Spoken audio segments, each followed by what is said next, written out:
welcome back. I'm joined again by my friend Kat. So you know what that must mean, right? We're talking horror movies. We love to watch horror movies, and we've been doing it quite a lot. But in the month of May, it's all been zombie themed. That's our little marathon theme this month, and it's because May is Zombie Awareness Month. So we had to do a zombie marathon because it's thematic, right, Kat? Right. And you've done zombie. yes, Ultimate Zombie, and you've done things like this before in previous Mays, haven't you? Yes, I have. I actually had a zombie awareness month back in 2012, and I watched tons of movies, read books, and even threw a zombie awareness party to tell people how to survive, because in December of 2012, we were supposed to actually have a zombie apocalypse. So I had to get all my peeps, ready for it. You had to protect them, make sure they were ready and prepared. Right. All right, well, speaking of zombie survival, I want you guys to please stay tuned and watch all the way through, because at the end of the chat, we're going to have a little giveaway of a book that might help you with how to survive a zombie apocalypse if it were to ever happen. So please, we'll give you more details, but you got to stay tuned till the end. It'll be a nice giveaway, and I'll tell you how to enter. So that's something to look forward to, something really cool. And it's Kat's idea, so thanks, Kat, for the awesome giveaway idea, because you rule. You are quite welcome. I think everybody should own this book anyway. And Kat's going to have some really cool tidbits from the book, so we'll get to that near the end. But first, we've got to get into the two movies we're talking about today.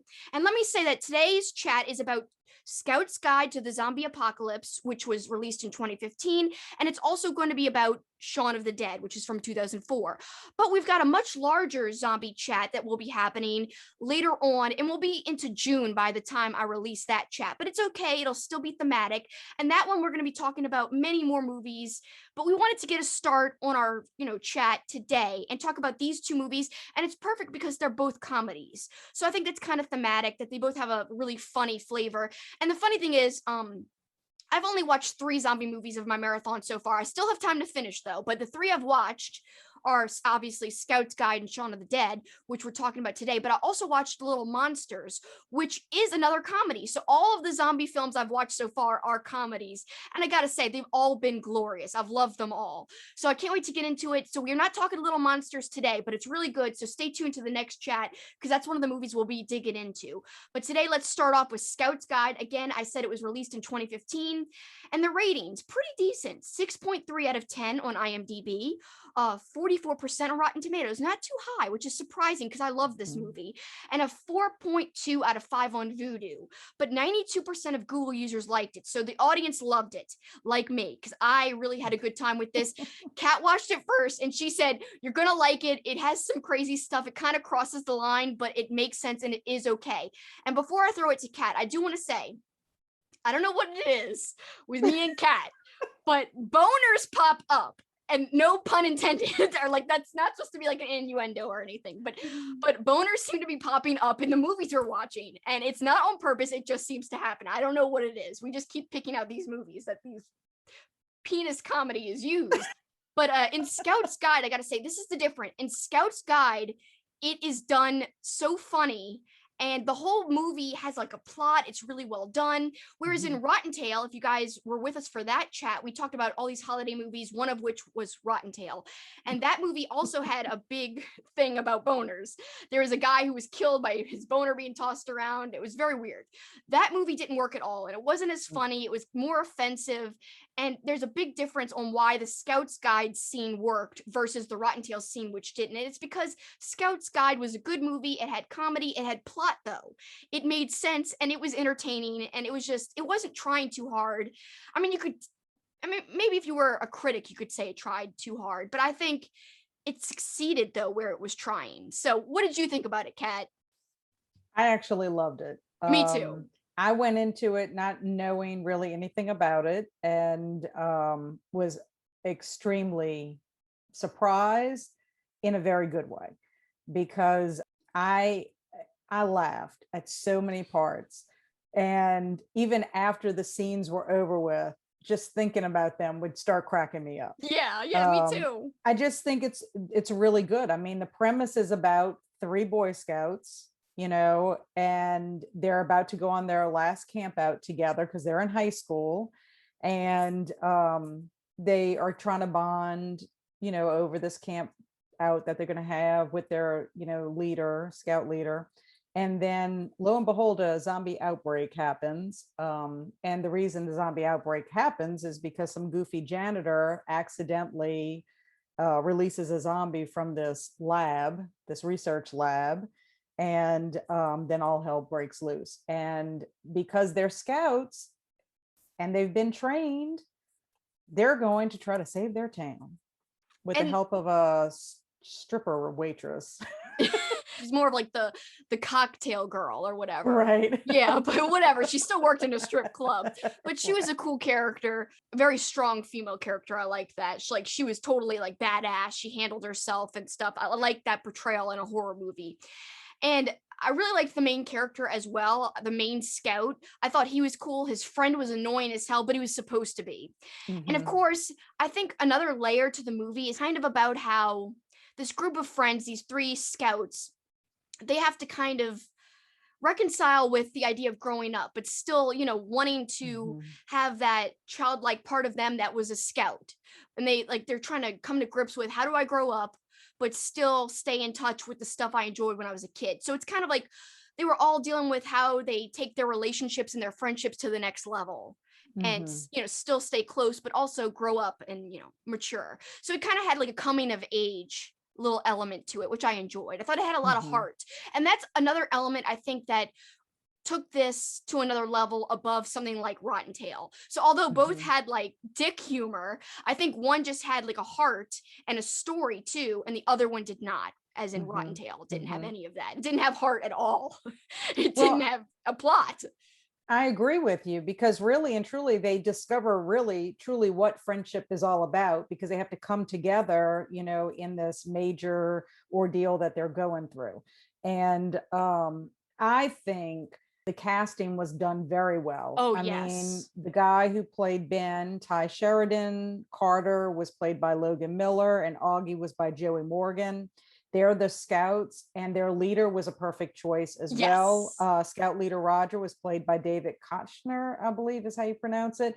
And his, you would probably recognize him if you're an Office fan. You would recognize him as Michael Scott's friend, who's always inappropriate, Packer.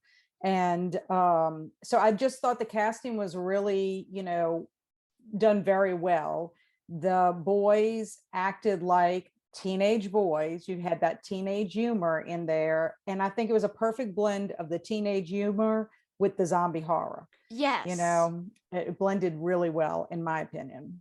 I loved everything about this movie. It was so fun. It's like one of those movies that you feel like is a comfort movie. Just throw it on. It really, it's hard sometimes. Not every movie that tries to mix horror and comedy, like Rottentail, it doesn't always work. But I hate to keep bringing it up and knocking it, but it's just such a perfect comparison, because one is successful and the other one, in my opinion, isn't as successful at all. In fact, it's not successful.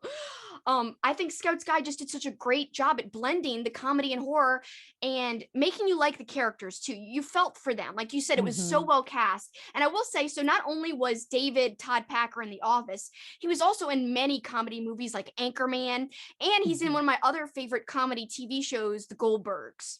So I love The Goldbergs. So he's got a I wouldn't say a major part, but he's got a reoccurring role in The Goldbergs. And I love him. I think he's very funny. He was perfect as the scout leader. And I don't know, did you catch that little part at the credits? Yes. Okay, good. Because I was about to say, people who watch it, if you haven't seen it, you should watch it a little bit further past the credits, because there is a little moment with him, a special moment that you might not catch if you just turn it off, right away. So stay tuned for that. Don't shut it off right away. Yeah, I would definitely do the credits, because it's not even only just Packer. There's also something that one of the characters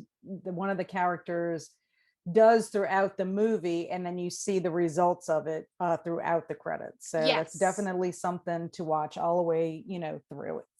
And here's another thing. So we're talking about the cast. We've got Cloris Leachman who makes an appearance as well, and And she is was great. Oh my god, yes, she was so hilarious. She's like a crazy cat lady, and her cats are also hilarious. By the way, in the movie, they're so cornily done, like the cats, but it's great. So yeah, as you imagine, something might be wrong with the cats. Are they infected? What's going on with them? Are they just mean cats? You'll have to watch it to see if you haven't already seen it. But yeah, I think the cats thing was just so over the top, but for me it worked. I don't know. I thought it was hilarious. The whole scene, I mean, it is the scene where they go into the house, into Carter's house, where Cloris Leachman enters at that point. Yes. I mean, so much mayhem. I mean, let's just put it this way. It entails a butt that gets gnawed. Yes, but yes. Then when they get upstairs, it entails a penis. The Yeah. whole trampoline scene is hilarious. And Kelsi, you must include Ty Sheridan's scream Oh my god, the yes. next time you do any kind of scream thing for your YouTube channel, because his scream is priceless It's in so that high pitched. trampoline. Oh my god, yes. Oh yes. And what Kat is referring to is I have done a best movie screams video on my YouTube channel. I originally did it on Twitch, but I edited it and uploaded it onto YouTube. So you can go back and watch that. I'll link it right here. And I did not include that scream because I had not seen this movie, but this would be a perfect scream for, I'm going to do a part 2 favorite movie screams, because, and it's really about funny movie screams, not like serious ones. So this one would fit right into a part 2 if I ever did one, which I will eventually. I just have a whole bunch of videos to make before that. But yeah, look out for that, guys, because it's something that I couldn't include, but she's right. The scream was great. And also, so I was mentioning some of the great cast. Another person I want to shout out is, I'm not sure how to say her name because it's a very strange and unusual first name. Hailston Sage. She is the crush or the object of the main scout's affections. And she's basically the sister of the other scout. And she's actually from a show I watch as well called Prodigal Son. So she's an actress I actually have seen before. And also the janitor, the wacky janitor in the beginning, he's from that show Workaholics, I think it's called. He's got the crazy like poofy hair. So like The best thing about him was when he looks at the zombie, that's laying on the table, and he's like, it says DOD, like you would think DOA, dead on arrival, but it's DOD. And he's like, Dodd. Like he thinks the guy's name is Dodd. That's ridiculous. Also the Tic Tacs. Yeah. Like he's trying to give him mouth to mouth, but the whole Tic Tac thing. Oh god, like that's gonna help. One that'll choke him more. I don't know what he's thinking. I knew after that scene we were in for a treat because and that's at the very beginning. Well, the whole beginning sequence when he's coming down the hall mopping is pretty awesome too. Yeah, it is. I mean, kudos to him for, because my husband and I are just like thinking, as from an actor standpoint, it's like people must have been cracking up, with him doing all his dance moves with his mop and everything. But definitely opens up really, really well. I mean, grabs you from the very beginning. Yeah, it starts very quick, and it starts with the comedy really right away. So I enjoy this movie thoroughly. I do think it's worth a watch. If you guys watching us right now have not seen it, I totally would recommend it because it's just a fun time. Like I said, kind of comforting in that you don't feel like something too heavy. You want something that might make you smirk or smile or laugh. This is the perfect choice then. If you're in the mood for that type of film, throw this one on. And it's easy to find. You could find it streaming online. Well, and I have to say, I mean, you've got strong performances from the actors, especially the young guys. The makeup and the visual effects are great. Yeah. But I will say they definitely earned their R rating, in this. So it's, if you're, one that can't take that kind of humor, teenage humor, it might not be your cup of tea, but I think it's done really well, in the sense that, yes, it could be offensive, but it's so funny that you not really respond in the same way that you would have with, a movie like Rottentail. I think the heart also saves it, like the friendship element, the love element, I don't know, just the overarching element, the care there. I think that really saves it and gives you a different tilt to look at it from. Mhm. And I will say, so another comparison, not to keep doing this, but you said it does earn its R rating. Like for instance, for somehow though Rottentail is more offensive, and yet you don't see a wiener like in its entirety, where in Scouts Guide you literally see Mhm. a penis. I mean, I think it's obviously not like a real person's penis. It's like Right. computer generated, I think. But Or a the point is, prosthetic of some kind. yes, exactly. But the point is you see the physical shape, you see it. It's not a shadow. Whereas in Rottentail, actually, it's more of like under the pants or a complete shadow.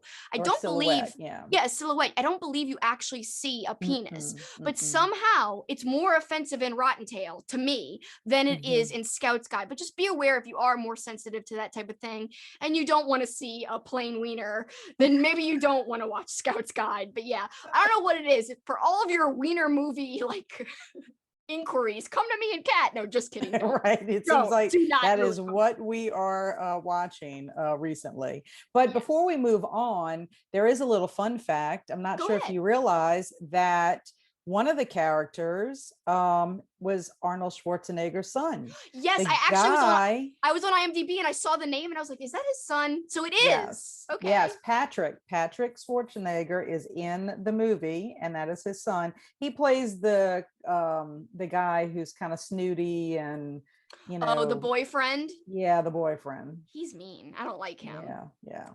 So, He didn't really play a funny character. He was more like a douche. yeah. Pardon my language, but I mean a jerk, a douche, whatever you want to say. I don't really like the He's word he's douche. the kind of character that you hope somebody will trip and then the zombies will descend upon them and, rip them apart, which, Like a character in not we're not talking about this movie, but we did talk about it in our Halloween chat. There was a character in Train to Busan that I wanted to get right. eaten. So yeah, Yes. yeah. Arnold Schwarzenegger's son's character, he's one of those characters. You just want him to die, like in the movie, not in real life. But yes, so Train to Busan, by the way, we're not talking about it, like I said, but Yeah. go back and watch our Halloween chat. We loved that movie. It Mhm. was great, and it's a zombie film I really recommend. And it is a Yes. foreign film, so it does have subtitles, but totally worth it. Not funny at all, like these movies we're talking about today. Mm-mm. Very serious, but still amazing. Mhm. Highly recommended. Yes, so good. And it's funny, we should have saved it because it would have been a great addition. But glad we watched it, and it was a recent watch. So it's like we still have that flavor. I still remember it pretty well. Mhm, So mhm. all right. So anything else to add about Scout Scott, or you want to move on to one of your favorites? I'm ready to move on. Yeah, Kat's ready, and she's ready because we're about to talk about one of her favorite films, and definitely one of her favorite zombie films for sure, and that is Shaun of the Dead from 2004. And before we get into the whole discussion, I do want to preface it with, okay, I had never seen Shaun of the Dead, but I've also never seen a quintessential zombie movie, Dawn of the Dead, which obviously Shaun of the Dead, not only does it spoof the movie Dawn of the Dead in its title, but also it has some spoofing of it in the actual film as well. So I wanted to watch Dawn of the Dead from 1978 before I watched Shaun of the Dead. However, I could not. And the reason I could not is I assumed I could find it streaming anywhere. It's a popular film. It's a historic film. It's one of the Mhm. best known, most popular zombie movies ever made. And that's for a good reason. I've seen clips. I've just never seen the whole thing. I cannot believe it's streaming nowhere. I literally cannot fathom how this could be. But this seems to be a trend with some old horror movies. There's another one called Near Dark, which is a vampire film, and that one is nowhere to be seen online. And not only is it nowhere to be seen online, but when I Google on Amazon to try to find a DVD of it, it's also super expensive, hard to find. People saying Dawn of the Dead, don't buy the DVD version on Amazon. It's not a good restoration. Don't buy it. I'm like, what the Mhm. hell? How do I find this movie? I'm perfectly fine with buying it. So I'm pretty bummed out. I have to say, I know it's terrible of me not to have watched Dawn of the Dead. And I should have waited and watched Shaun of the Dead after watching Dawn of the Dead. However, I still could enjoy Shaun of the Dead, and I did enjoy it. Mhm. But I'm just bummed. Like, how could I not find that movie? I mean, I'm gonna have to find it from a friend or something who already owns Mhm. it. But must be some kind of streaming rights issue. I don't know. Maybe so. I mean, I'm bummed for you because it really is good. I mean, Yeah. George Romero's movies are, just classics, Yeah, I mean, I will say I've seen so Night of the Living Dead. I have seen that, and that is also another classic. Of course, that's like the birth of the zombie genre. But I feel like Mhm. Dawn of the Dead is another. kind of landmark in the zombie film genre. And I just am so bummed because I was like, okay, I'm going to have no problem watching it. I never thought in a million years it'd be hard to find. Never. It really surprises me. I don't know. It's really weird. But anyway, so before we get into the Shaun of the Dead, there is a remake of Dawn of the Dead that I considered rewatching. It's from 2004 and it is great. And I've heard it's great. But I just didn't want to watch that before watching the original, even though they are different. Like the Dawn of the Dead 2004 remake, it takes the same concept, but it twists it a bit from my understanding. But I still want to watch the original first. So that is why I didn't end up watching Dawn of the Dead 2004 before Shaun of the Dead. I was just like, if I can't watch the 1978 version, I'm just gonna go into Shaun of the Dead like clean. And I still enjoyed it. So all right, so the ratings. And the thing I was going to say, the difference too between the original and the 2004 is the zombies are different. Yeah. The 1978 version, your zombies are slower. In the 2004, they're much faster. And some people don't like fast zombies. Some people are like way anti-fast tell you zombies. There's a big difference, in how the film and how you feel about watching a zombie film, with the fast ones versus the slow ones. Yeah. So that is a difference for sure. Of course, Zack Snyder's the director of the newest version. And as we know, he's got a new zombie movie out, Army of the Dead, which I'm about to watch. We're going to be watching that for this marathon too. So that's going to be pretty awesome. Wrestling fans, Dave Bautista's in it. So I wish, like, part of me is like, I should just watch the 2004 Dawn of the Dead. But I don't know. I feel like I have to wait to watch the original. I don't know. I'm so torn. We'll see. Whatever. But let's talk about the ratings for Shaun of the Dead real quick. So the ratings are really good. It's a 7.9 out of 10 on IMDb. It got a 92% on Rotten Tomatoes and 4 out of 5 on Common Sense Media. And also, not only do the critics like it, that Google users like it too, because 93% of Google users said that they liked it. So pretty well received all around. And that's no surprise. It was really fun. I will say, so the character of Ed, played by Nick Frost, I love British humor, but I had such a hard time understanding him at parts. But he is hilarious. But I will say, I wish I would have had subtitles on my version. I was like, I can't understand him sometimes. Very heavy accent. But I know this is one of your favorite films. So first, I want you to take it away. Tell me about your thoughts. Tell me about the summary. Go ahead, Kat. Okay. Well, basically, this is about, Shaun. He's this everyday average guy, and he's having a little bit of relationship issues with his girl. He and Ed like to hang out at a pub, all the time. And that's not what his girlfriend thinks is a fun time. But anyway, he's leading this average little life or whatever. And in the midst of this all, we have a zombie outbreak. Now, the one thing that's different from this zombie movie as opposed to the Scouts Guide is that in Scouts Guide, we know how the zombie outbreak happens. In Shaun of the Dead, we never discover what causes the outbreak. At we the just end, know they were saying something happens on the TV channel at the end, like he's flipping through the TV after everything's said and done. I mean, there is like little teases, like they said something about monkeys, I think they said, but it's not confirmed in that TV. Like they're like, oh, but that's not, like that was dispelled. So you're right, it's never truly confirmed. Like at the very end, there's some theories, but no, we don't get a definitive answer like in Scouts Guide. So basically, when it opens up, we get into his, his first day. He's going to work. He sees some strange things happening. By the next day, the outbreak has happened, the world's fallen apart, and he and his friends have to save themselves and, try to live through this apocalypse, basically.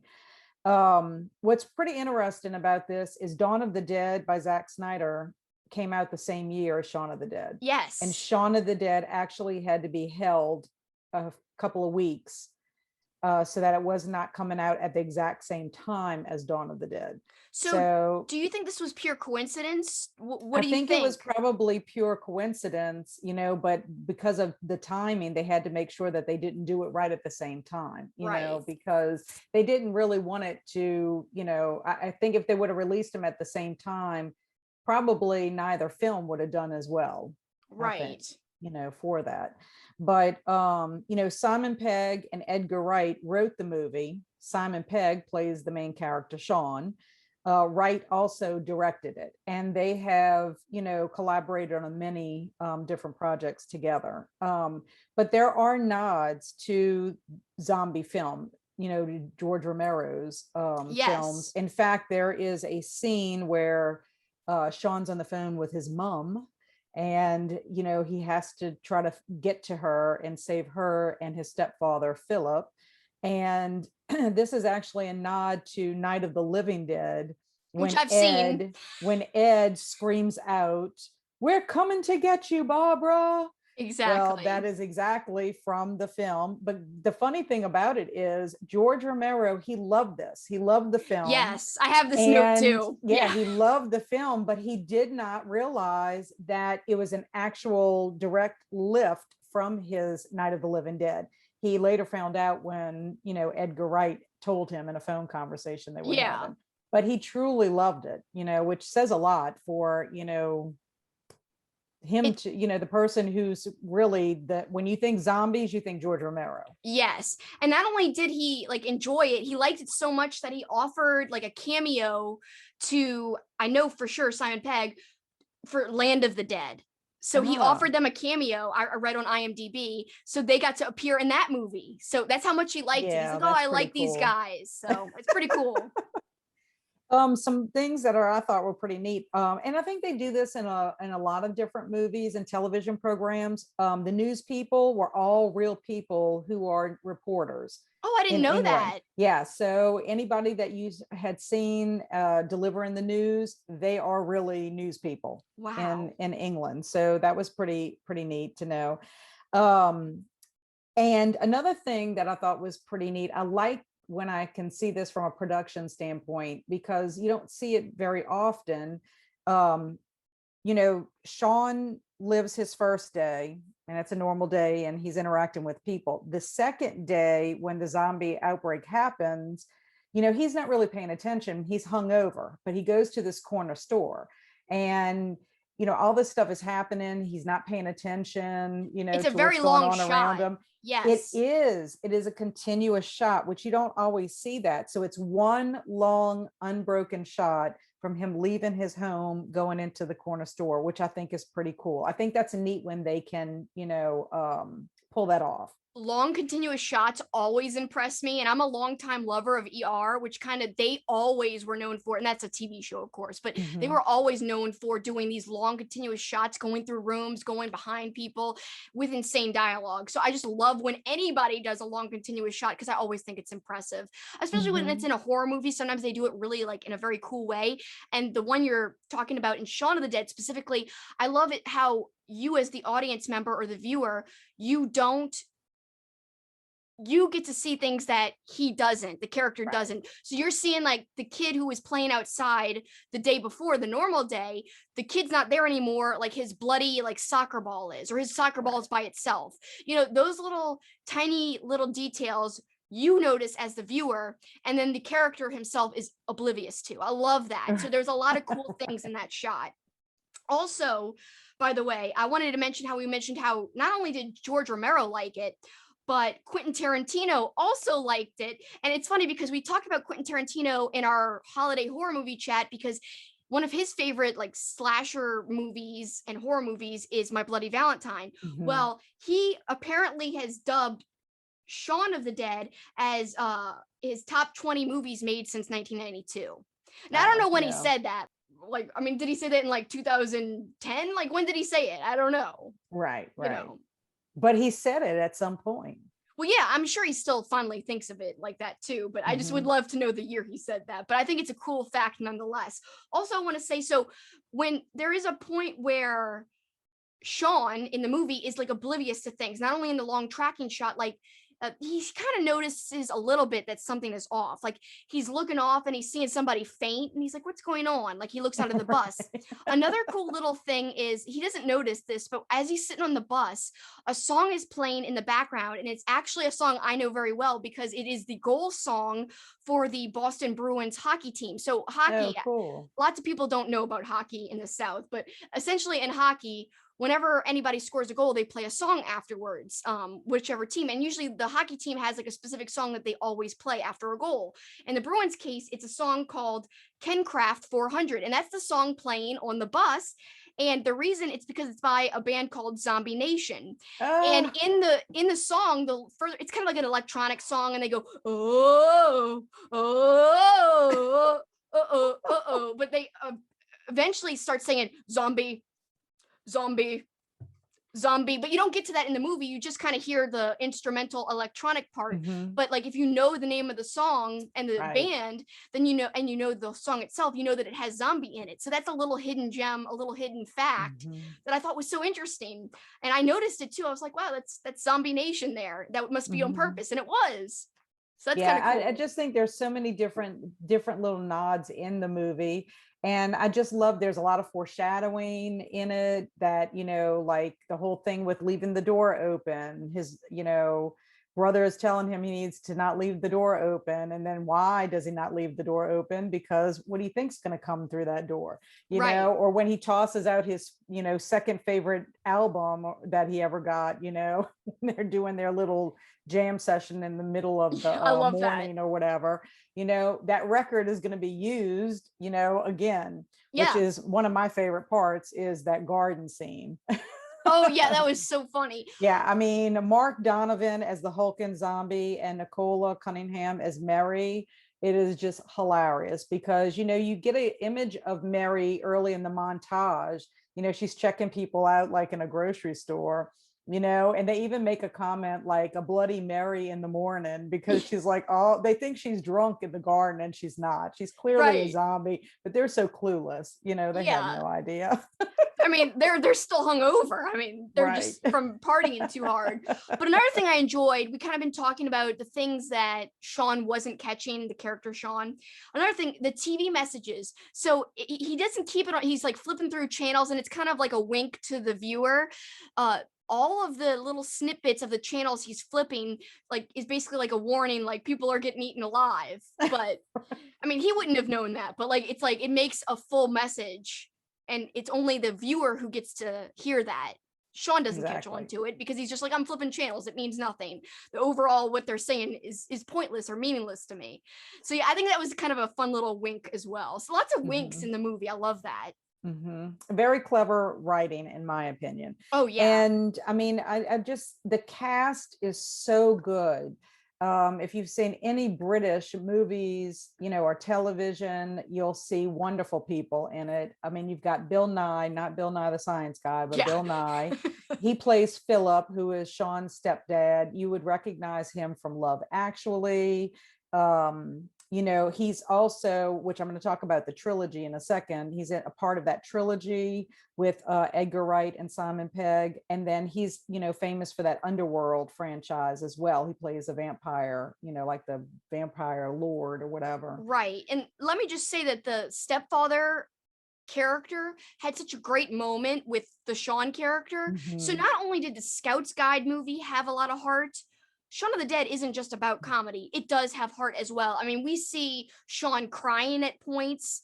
We see him really emotionally moved at points. So it's not all about haha and funny little winks and all that, or gore. It's not about just the pure horror or the pure comedy. There's heart in there too. So to me, some of the most successful movies, especially in the horror genre, are very well rounded.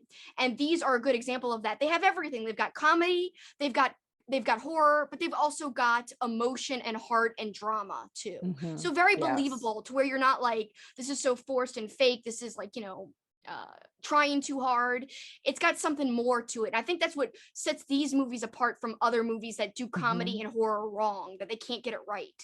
This is like a good way for a movie to work, at least in my opinion. Yeah, I agree. I mean, it's all about relationships and friendship. You know, you got Shaun with his relationship with his mom and his stepdad, his relationship with his girlfriend, and then he's got a really great friendship with Ed. Right. You know, so it all, you know, works really well in here, and it's part of why they want to survive. I mean, that's what makes it also wonderful too, because ultimately any zombie movie, you're going to have people that want to survive. But why are they wanting to survive? Because of these relationships. But continuing on with the cast, I mean, you've got Simon Pegg and Nick Frost. They've collaborated several times in movies. Martin Freeman, who I absolutely love him. He plays Declan. He's got an extensive acting career. You would recognize him as Bilbo Baggins in The Hobbit. You'd recognize him from Love Actually. He's also a part of this trilogy and the UK version, which is the original version of The Office. Also, Penelope Wilton plays Barbara, who is Sean's mom. She's great. She and Bill Nye are husband and wife in Shaun of the Dead, and they're also are husband and wife in The Best Exotic Marigold Hotel, as well as the second movie, which both of those movies came after Shaun of the Dead, which I thought was pretty cool. So they obviously have a lot of chemistry. Yes, yes, I would think so. And then another thing that I thought was really cool, and I had never known this before, but my improv teacher had actually mentioned this to me when I was explaining that, some of the movies that we were watching for our Zombie Awareness Month marathon. He talked about Shaun of the Dead being part of this Cornetto trilogy. And I had never heard of that before. So I did a little investigating on that. And it's like ice cream. The cornetta is an ice cream, and Shaun actually buys the ice cream for Ed when he goes to the corner store. And the reason he's buying it is because Ed has a hangover.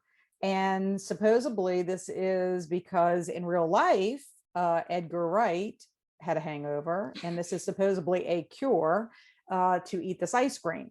So they're flavored. If anybody has ever eaten, like, I guess the best way to describe what it is, it's kind of like those drumsticks that you can buy, at the grocery store. It's a cone and then it has the ice cream and I think like nuts and stuff on top of it. Well, this trilogy, which has been written by Simon Pegg and Edgar Wright, has 3 films in it. The first one is Shaun of the Dead. The ice cream was red. The reason why: zombies, blood, gore. Yes. Okay. The second film, which was in 2007, was Hot Fuzz. Okay. It's policeman. Simon Pegg's a policeman. He comes to the sleepy little town and they have these grisly murders. The ice cream is blue because of police. Right. Then in 2013, they did the film The World's End. In that film, the ice cream is green. Has a green packaging or whatever. Like aliens outer space. Yes, because it's aliens out of space. So this whole trilogy stems, from basically the little joke that starts off in Shaun of the Dead, and then it kind of like keeps, going for the rest of this trilogy. So I just thought that was kind of neat, to find out that there was, some little hidden gem in all 3 films. And if you haven't seen Hot Fuzz or The World's End, I haven't. I would highly recommend them because Bill Nye is in both of those. Martin Freeman's in those. It's Ed Frost. Nick Frost is in there also with Simon Pegg. So, it's really neat, the collaboration that they have, and they're very funny. Different, but out of the 3, though, I have to say Shaun of the Dead is my favorite. Yeah. Well, it does seem like the cast has a lot of chemistry, and obviously they do, and they're close because they work together so many other times on other films. So I think that's kind of neat, and I do think that comes across when you're watching the film, that these people really like each other, like that it's not just like kind of all an act. Obviously these people have like a strong relationship and they like acting together on screen. So I think that might add a little, maybe that's just me reading into it, but I personally like to believe it adds a little something to the final product. At least I like to think that, because I don't know, sometimes you could just tell that there's, well, and also something. too, we watched a film for our holiday horror, where they put the group of people in the hotel. Remember, that was the April Fools. Yeah. They put the cast in a hotel together for so many days or weeks or whatever, so that they could really bond and get to know each other. Right. Because the whole point was they wanted to actually have them come across on the screen like they were really friends. Yes. And in that film, they did come across that way. I do think that you can't, that's something that is authentic, and it really does add to, the chemistry and the believability of the characters in the film. Yeah, I totally agree with you. And I do want to add in, so I looked up the cost of making this movie. So apparently it cost $4 million to make Shaun of the Dead, but it grossed $30 million. So it was very Wow. successful. It did well. It exceeded, the budget it had. So that's Mhm. great. Like it made more money than it cost. So that's wonderful.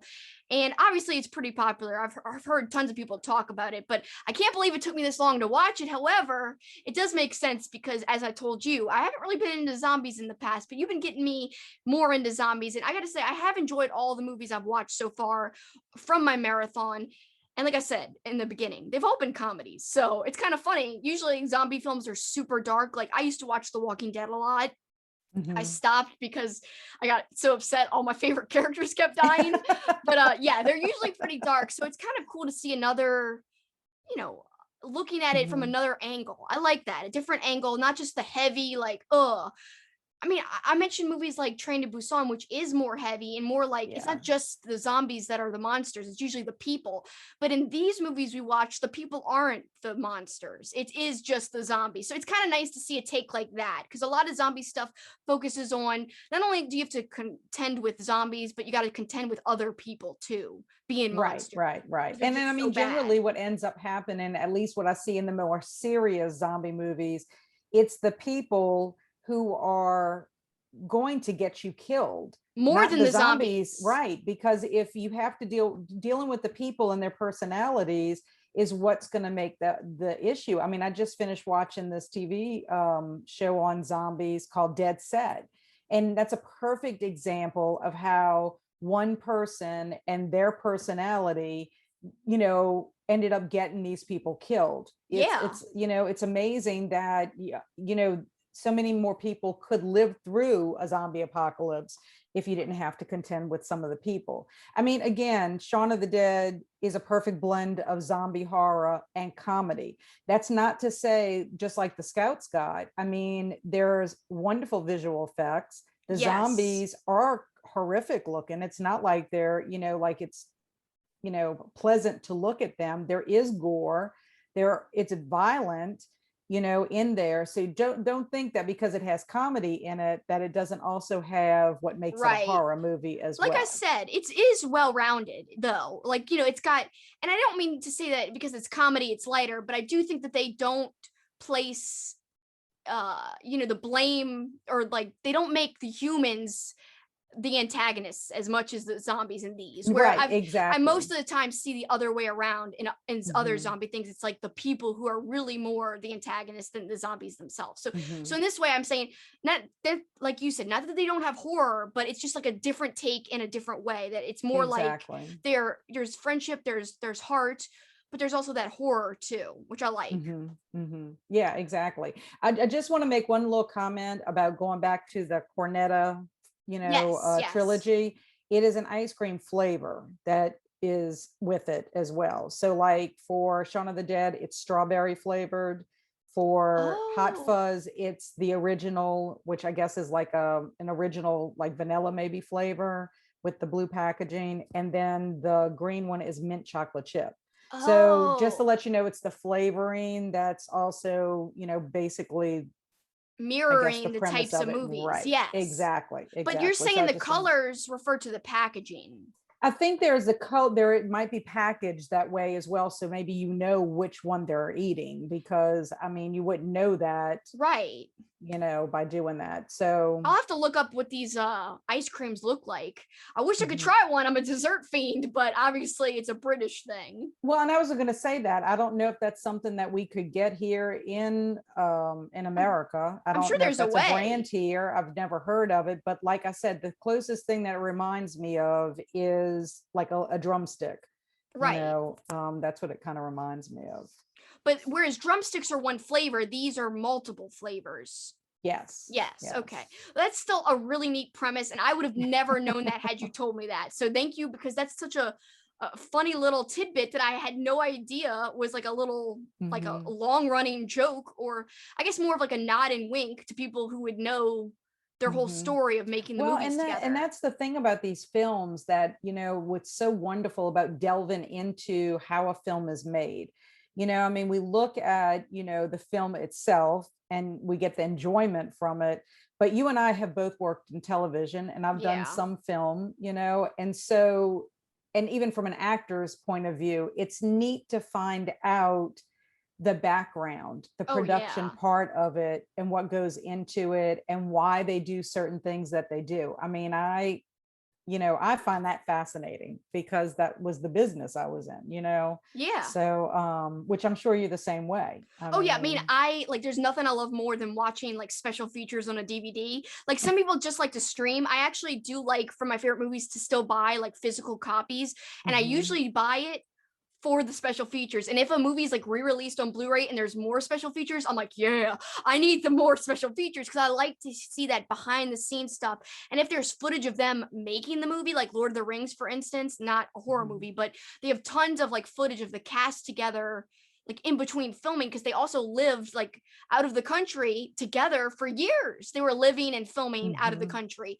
So it's just so fascinating to me to see that footage of them interacting like out of character, like just hanging out and just the behind the scenes of it also. Yeah, I'm just like you. I love that stuff. I love the info Mhm. and the just everything about what goes on behind the filming and the extra stuff that it takes to get the movie made. It's just so cool. Mhm. Yeah, so I mean, I have to say, this is a marathon that I've enjoyed thoroughly so far. I mean, Yes. I'm not finished. I'm halfway through. I have 5 more movies to watch, and I know you have some movies to watch I as have at well. least 3 more. But Yes. every movie that I have watched, and the TV shows that I have watched have all been great.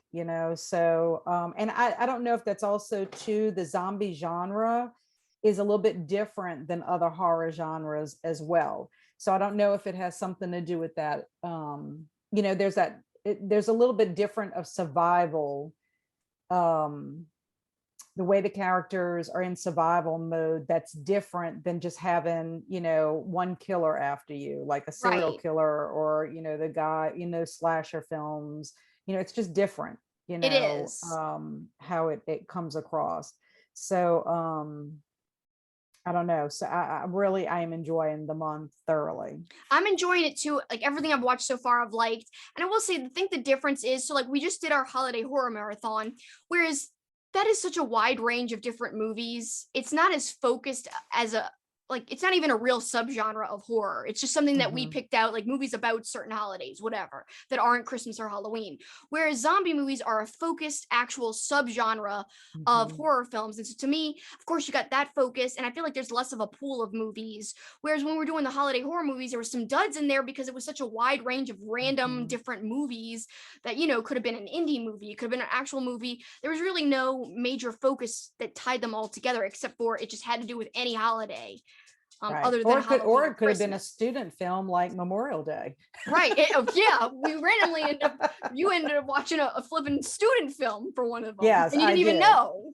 I did. Which, before we move on from Shaun of the Dead, I want to share with you. I love them so much. I go to Comic-Con when they have it in New Orleans, and on one of my recent trips, I ended up getting my little pop Funko of Yeah. Shaun and Ed. Oh I my don't know if you gosh. can see Yes. They look them. great together. And he's even got the I love shovel. them so much. Yeah, Ed has his shovel, and Shaun has, what is that? A cricket paddle? Oh, I didn't even know he was Was that holding it? something too. Okay. Yeah. Do you see? Can you Yeah, see tilt it? it I down a think is that little. is that cricket? There we go. Yeah, I think that is a cricket thing. I don't know because I don't know anything about cricket, but I guess Yeah, that's what but it's for. anyway, so that I love that.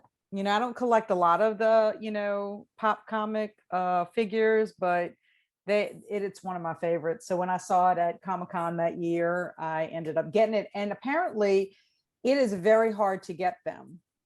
Oh yeah, you Very were telling hard, me about that. because I was thinking about, possibly trying to do something, like a giveaway for our Zombie Awareness Month, either through our video, your YouTube channel or my blog.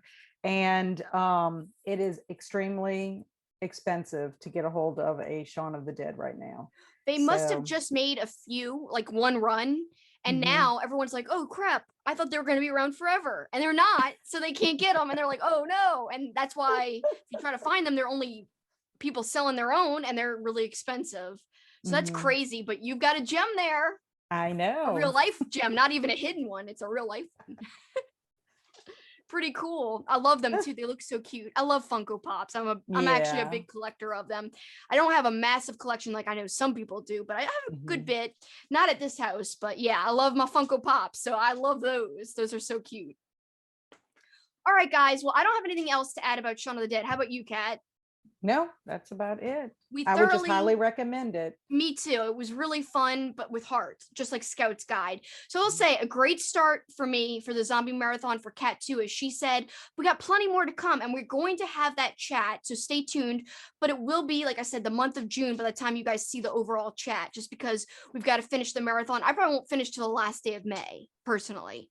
Probably. Same We'll with see. me. Same with Yeah. me. You really like loaded up your marathon. So you'll definitely not finish till the end. But me, I'm just being slow. But I kind of like that mine are concentrated at the end of the month because I had a lot fewer than you.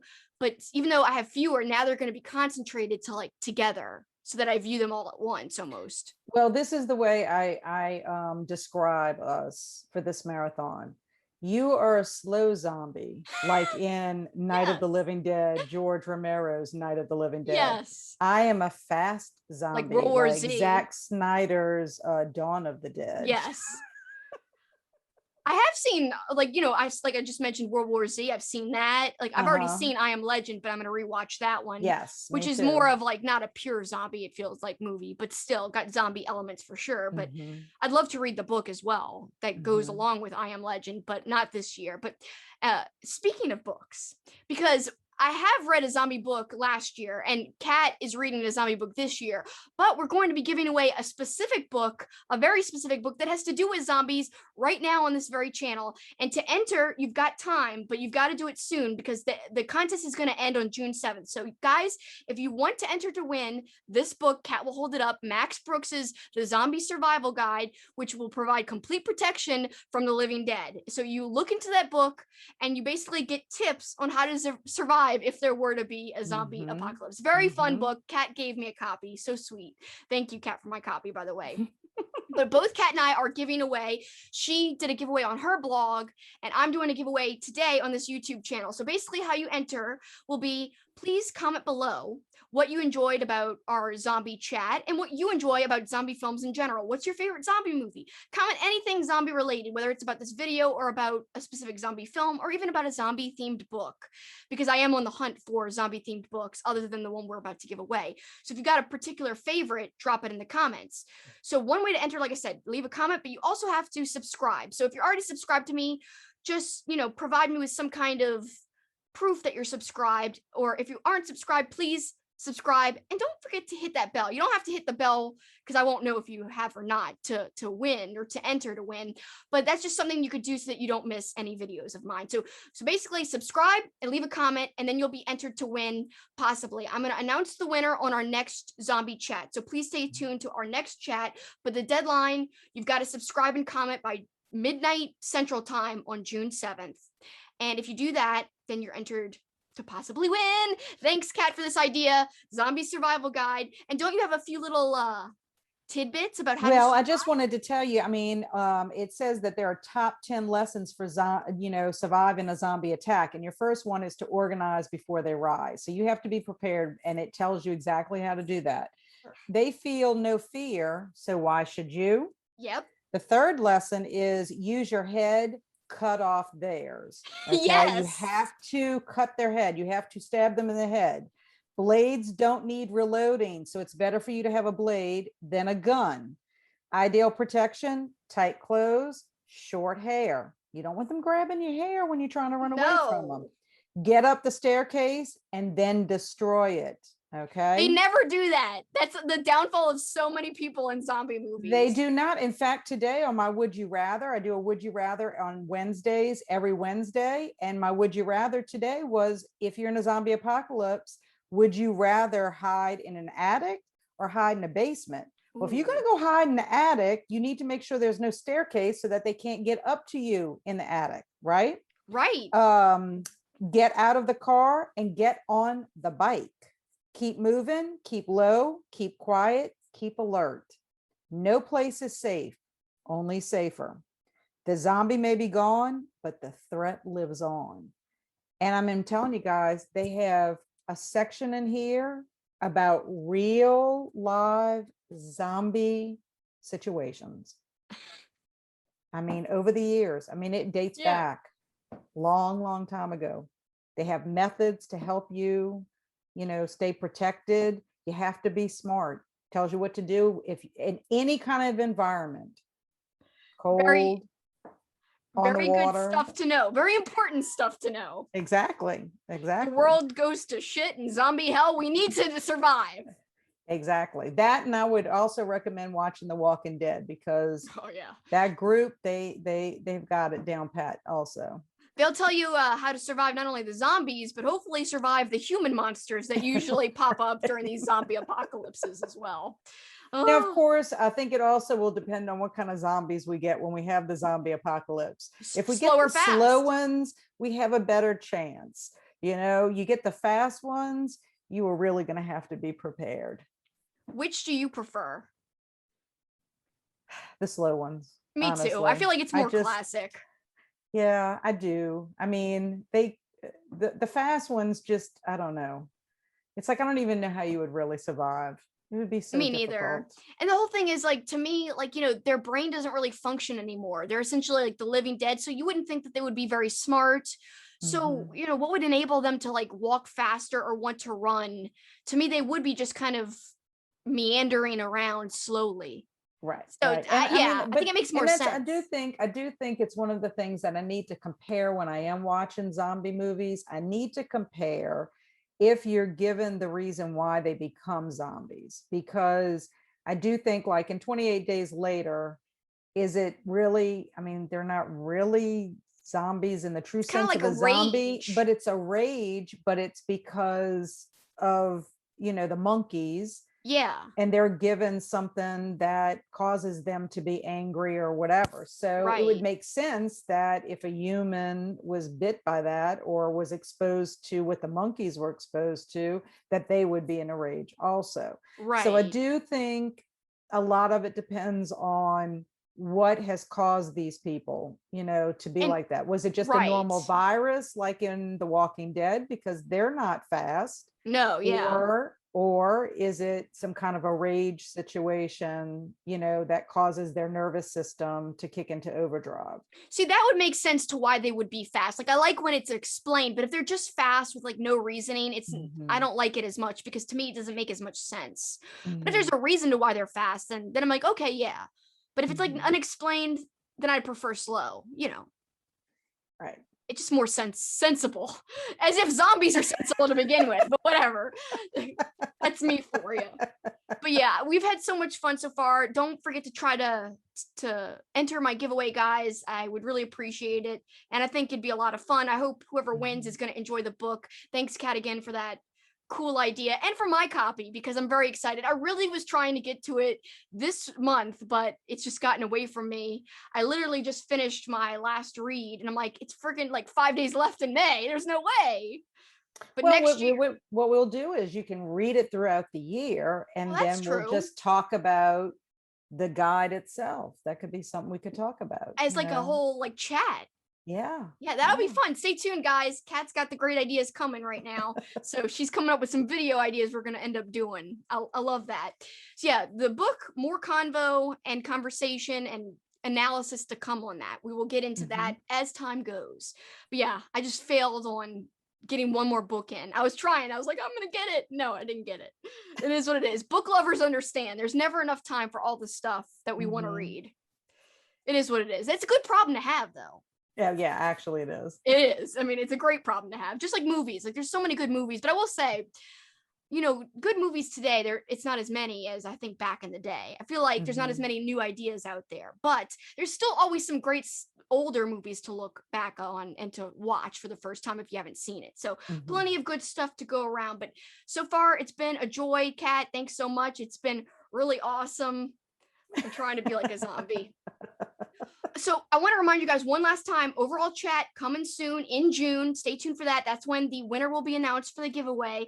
And we'll be talking about we referenced already. Little Monsters is one. I Am Legend is one.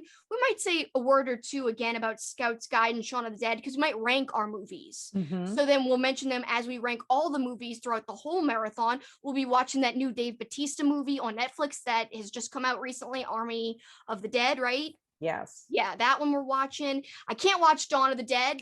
That was going to be one of my movies, but we'll see what happens. Maybe I'll watch the 2004. That's yet to be determined. I don't know.